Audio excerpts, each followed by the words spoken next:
ఒక్క ఓటమితోనే రాజకీయ పార్టీలు చాపజుట్టేస్తున్నాయి, కాలగర్భంలో కలిసిపోతున్నాయి. కానీ గెలిచినా ఓడినా ఎప్పుడూ సగర్వంగా ఎగిరే జెండా మన పసుపు జెండా. 44 ఏళ్ళలో అనేక సంక్షోభాలు, సవాళ్లను చూశాం. కానీ మన పసుపు జెండా పౌరుషం మాత్రం ఎప్పుడూ తగ్గలేదు, ఎప్పుడు ఎవ్వరూ తగ్గించలేరు.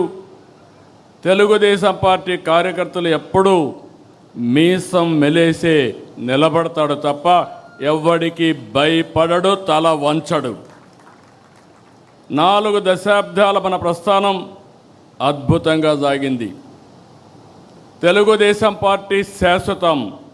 తెలుగు జాతి ఉన్నంత వరకు తెలుగు వారి గుండెల్లో ఉండేది ఏకైక తెలుగుదేశం పార్టీ. దాన్ని ఎవ్వరూ ఏమీ చేయలేరు. ఇది సాగాలంటే మనం మరింత బలోపేతం కావాలి.